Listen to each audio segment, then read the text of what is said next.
네이버는 2022년 10월 4일 미국의 포시마크를 인수한다고 발표했습니다. 포시마크의 지분 100%를 약 16억 달러에 인수한다는 것인데요. 이는 네이버 창업 이후 가장 큰 인수합병입니다. 인수 발표 이후 이틀 동안 15% 이상 주가가 급락하여 신저가 기록을 세웠고 시가총액은 2조 5천억 원 이상 줄어들었습니다. 해외 증권사들은 네이버의 목표 주가를 줄줄이 낮추었고 우리나라 증권사 중에서도 상당수는 목표 주가를 조정했습니다. 적자 기업을 시장가보다 비싸게 인수했다는 금융권의 야박한 평가와는 달리 네이버 측은 적정 가격에 인수했다는 내부 반응을 내놨습니다. 지난해 포시마크 주요 경쟁사인 디팝이 애쉬에 16억 달러에 인수됐는데 포시마크의 매출 규모가 디팝의 5배 수준인 점을 고려하면 오히려 낮은 가격에 인수했다는 주장입니다. 하지만 언론과 IT 전문가들은 다음이 2004년 미국 시장 진출을 목표로 라이코스를 9,500만 달러에 인수했다가 큰 손실을 본 사실을 기억하고 있기 때문에 이번 네이버의 포시마크 인수도 일단은 보수적인 입장을 취하고 있습니다. 당시 다음이 라이코스를 헐값에 인수했다는 긍정적인 평가를 받았지만 라이코스는 부진을 거듭하면서 2010년 인수가의 절반에도 못 미치는 3,600만 달러에 매각되면서 체면을 구겼습니다. 네이버는 그동안 국내에서 검색과 광고는 물론 커머스 시장까지 평정하면서 부동의 국내 1위인 인터넷 기업으로 떠올랐는데요. 하지만 국내 온라인 시장은 성장이 정체되었고 글로벌 진출은 네이버로서는 반드시 달성해야 하는 지상 과제입니다. 검색과 광고는 구글과 유튜브, 커머스는 아마존, 이베이와 같은 거대 테크 기업이 버티고 있기 때문에 네이버의 글로벌 사업은 쉽지 않았습니다. 네이버는 북미 시장 진출을 위해 콘텐츠 사업과 아직 아마존이 본격적으로 진출하지 않은 C2C 커머스에 회사의 명운을 건 올인을 한 것이죠. 그리고 이러한 결정은 창업자인 이해진 의장의 의중이 반영된 것으로 보여집니다. IT 기자와 엠파스 검색본부장 출신인 전임 CEO 한성수 대표가 서비스와 커머스를 중심으로 내실을 다졌다면 현재 네이버를 이끌고 있는 최수연 대표와 김남선 CFO는 둘 다 M&A 전문가로 인수합병을 통해 글로벌 시장에서 네이버의 사업 확장을 모색할 것으로 보여집니다.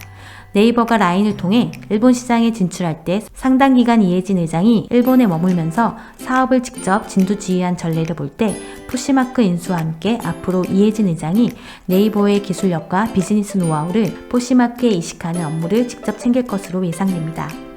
포시마크는 2011년 설립되었습니다. 사용자 수는 8천만 명을 기록했고 사용자들은 하루에 약 25분 정도 포시마크 앱에 머무릅니다. 2021년 연간 거래액은 18억 달러이고 매출은 3억 3천만 달러입니다. 미국, 호주, 캐나다, 인도에서 서비스하고 있고 포시마크의 상장 시 주가는 42달러였습니다. 인수합병 발표 시점에는 15.57달러였고 발표 이후에 17.8달러까지 상승했습니다. 상승한 주가로 인해 시장 가치는 인수평가 금액에 가깝게 되었고 포시마크의 시가총액은 14억 달러로 2억 달러, 약 3천억 원 늘어났습니다. 인수 시점에서 포시마크의 기업 가치는 총 12억 달러 규모이며 포시마크의 2022년 6월 말 기준 부채는 2억 1천만 달러입니다. 이 중에서 70%는 고객에게 지급해야 할 자금인데요. 고객들의 물건 구매에 대비해 미리 예치해둔 자금입니다. 이를 제외하면 현금 보유액 중에서 활용 가능한 금액은 4억 달러 정도로 추정됩니다. 인수 금액은 기업 가치 12억 달러에 활용 가능한 현금 4억 달러를 더해서 16억 달러로 산정했다고 합니다. 하지만 통상 기업 가치에는 기업이 보유하고 있는 현금성 자산도 포함되고 따로 현금 보유액을 더해서 계산한 것은 논리적이지는 않습니다. 4억 달러 프리미엄으로 보는 것이 맞을 것인데요. 포시마크의 주식을 주식시장이 매입하면 12억 달러에 인수할 수 있겠지만 그 과정에서 주가가 상승하여 매입 비용이 증가할 수도 있기 때문에 프리미엄을 주고 일시의 전부를 매입하는 것이 더 낫다는 생각일 것입니다. 그렇지만 금리 인상과 경기 침체로 주가가 하락하고 있고 포시마크의 수익은 정체되고 적자는 확대되는 시점에 4억 달러의 프리미엄은 쉽게 인정되지 않는 분위기입니다. 포시마크의 비즈니스 모델은 커머스와 소셜을 결합한 마켓플레이스입니다. 상인이 구매자에게 패션 물품을 제시하는 마켓플레이스를 운영합니다. 이베이와 다른 점은 팔로잉, 좋아요 등의 소셜 요소를 포함하고 있다는 점이고 포시마크의 목표는 팔고 사는 일을 간단하게, 소셜로 그리고 재미있게 만드는 것입니다. 오프라인 세계에서도 주위 사람에게 이야기를 듣고 새로운 상품을 사고 싶은 구매 동기가 생깁니다. 쇼핑의 본질은 소셜인 것입니다. 디지털 세상에서도 사람들은 점점 다른 사람의 추천과 평가를 온라인에서 찾아보며 포시마크는 디지털 세상 사람들을 위한 쇼핑 플랫폼입니다. 온라인 중고품 위탁 판매 플랫폼인 스레드업의 발표 자료에 따르면 포시마크는 매스 패션과 P2P 시장의 성격을 가지고 있는 반면 경쟁사인 스레드업은 포시마크와 같은 매스 패션 시장이지만 플랫폼적인 특성으로 매니지 마켓플레이스에 위치해 있습니다. 커머스에 소셜을 더함으로써 포시마크 비즈니스 모델의 강점이 생깁니다. 구매자는 원하는 품목을 쉽게 찾을 수 있고 판매자와 연결할 수 있습니다. 판매자와 소통하여 조언을 받을 수도 있고 흥정할 수도 있습니다. 마음에 들면 직접 구매하고 사용 후기를 공유할 수 있고 구매자의 구매 여정 전체를 포시마크 플랫폼에서 소화할 수 있는 것입니다. 판매자는 자신의 품목을 올릴 수 있고 수백만의 사용자들에게 공유할 수 있으며 또한 협상을 통해 판매를 성사시킬 수 있는데요. 판매가 이루어지면 배송 서비스를 이용할 수 있고 수수료를 차감한 수익을 자신의 계좌에서 바로 확인할 수 있습니다. 판매자의 판매 여정 전체를 포시마크 플랫폼에서 처리할 수도 있습니다. 더 큰 강점은 판매자의 경험과 구매자의 경험이 포시마크를 통해 연결된다는 것인데요. 판매자의 경험이 좋아지면 구매자의 경험도 좋아지고 구매자의 경험이 좋아지면 판매자의 경험도 좋아집니다. 판매자가 구매자로, 구매자가 판매자로 전환되는 비율도 점점 높아지고 있고 또한 판매자가 다른 판매자의 상품을 추천하거나 함께 판매하는 등의 상호작용도 활발합니다. 판매자와 구매자의 경험을 함께 높이는 총 경험 접근을 통해 네트워크 효과를 최대화하고 있습니다. 포시마크를 미국의 당근마켓이라고 언급하기도 하지만 비즈니스 모델 관점에서는 서로 다릅니다. 포시마크는 중고거래를 하려는 판매자와 구매자가 만나는 이커머스 플랫폼입니다. 당근마켓은 하이포러컬 플랫폼을 지향하고 중고 물품 거래는 사용자를 유입시켜 트래픽을 확보하기 위한 수단입니다. 수익 모델 관점에서는 당근마켓은 미국의 넥스트도어와 유사하고 포시마크는 우리나라의 번개장터나 크림과 비슷합니다. 월간 사용자 수는 포시마크는 8천만 명, 당근마켓은 1,600만 명입니다. 활동 지역을 감안하면 시장 침투율은 당근마켓이 더 높습니다. 포시마크의 주 고객은 MZ세대인데 당근마켓의 타겟 고객은 주부층입니다. 포시마크의 수익원은 수수료이고 당근마켓의 수익원은 광고비입니다. 포시마크의 시장 가치는 합병 기준으로 2조 3천억 원이고 당근마켓은 2021년 8월에 1,800원을 유치하였는데 기업 가치를 3조 원으로 밸류에이션한 결과입니다. 공통점은 포시마크와 당근마켓 모두 C2C에서 B2C로 사업을 확대하고 있다는 점입니다. 포시마크는 개인 간 거래에서 부티크, 대량 거래 할인 등으로 확장하고 있습니다. 당근마켓도 비즈 프로필 서비스를 도입하여 소상공인으로 확장하고 있는데요. 이는 중국의 인터넷 상거래 기업의 발전 패턴과 유사합니다. C2C 비즈니스는 고객당 단위 거래 규모가 낮고 거래를 성립시키기 위해서 해야 하는 일도 많습니다. 반면에 시장은 제한적이어서 높은 성장과 큰 수익을 기대하기는 어렵습니다. C2C 비즈니스에 대한 규제도 만만치 않고 공정거래위원회는 개인 간 중고거래를 상거래로 정의하고 판매자의 신원 정보를 받아야 하는 방향으로 법규를 준비하고 있습니다. 포시마크가 C2C 시장에서 강자라는 점을 어떻게 활용하느냐가 숙제로 남는 셈입니다. 네이버의 사업보고서 295페이지에 실린 현금 흐름 분석을 살펴보겠습니다. 네이버는 2021년 영업활동에서 약 1조 4천억 원의 현금을 창출했습니다. 하지만 투자활동에서 2조 8천억 원을 사용하여 1조 4천억 원의 현금이 줄어들게 되었습니다. 차입에 의하여 2조 원을 조달하여 현금성 자산은 약 6천억 원이 증가했는데요.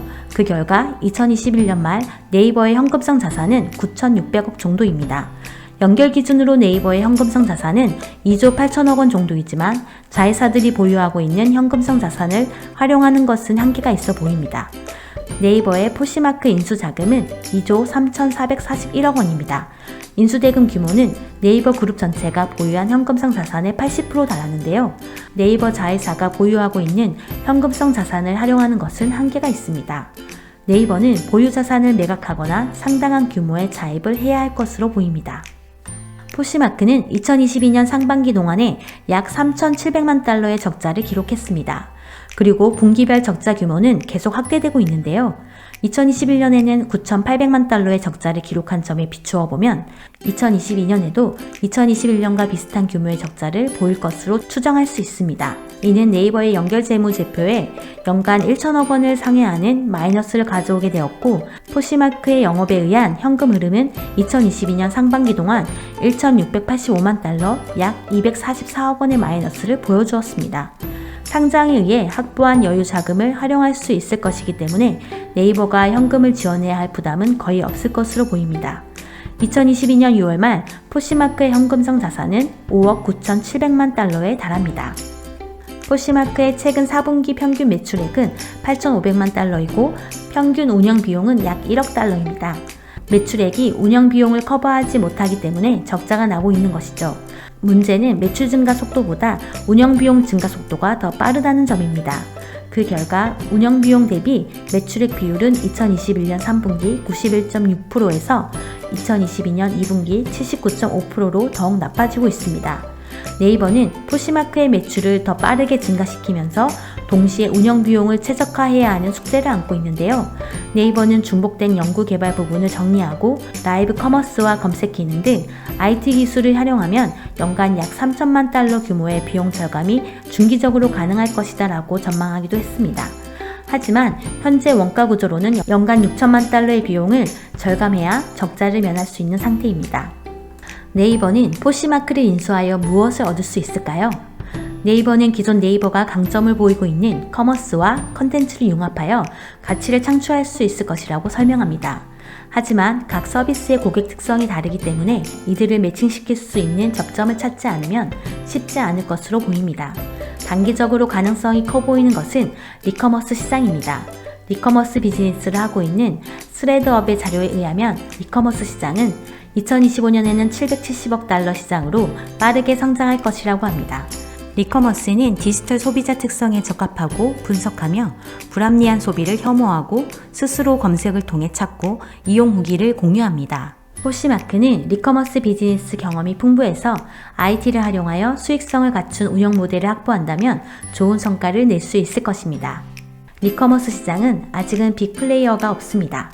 리커머스는 소비자의 구매 여정이 기존 커머스 시장에 비해 복잡합니다. 다양한 영역으로부터 리커머스 시장에 진입하는 플레이어들이 등장하고 있고 이들 중에는 네이버 정도의 기술력과 규모를 갖춘 기업은 아직은 없습니다. 네이버가 글로벌 시장에서 두각을 나타내고자 한다면 리커머스 시장은 훌륭한 타겟이 될 수 있습니다. 다만 극복해야 할 과제는 포시마크 인수가 승자의 저주가 되지 않도록 포시마크의 수익성을 빠른 시간 내에 확보해야 한다는 점입니다. 그리고 네이버의 기술과 사용자 네트워크를 접목시켜서 누구도 따라오기 힘든 뛰어난 리커머스 비즈니스 방식을 만들어내야 합니다. 이를 위해서는 웹소설 서비스인 와패드와 네이버 웹툰 그리고 포시마크와 상호 시너지를 통해 대규모 사용자 확장 전략이 필요합니다. 예를 들어 와패드의 웹소설을 웹툰화하고 웹툰을 웹소설로 제작하여 회원의 80%가 MZ세대인 포시마크에서 콘텐츠 구독 서비스를 제공하는 새로운 비즈니스 모델도 가능할 것으로 보입니다.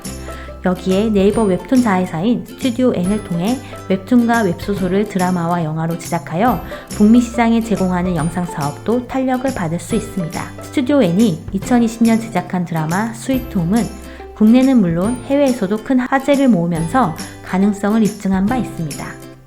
오늘 영상이 도움이 되셨다면 좋아요와 구독을 눌러주세요.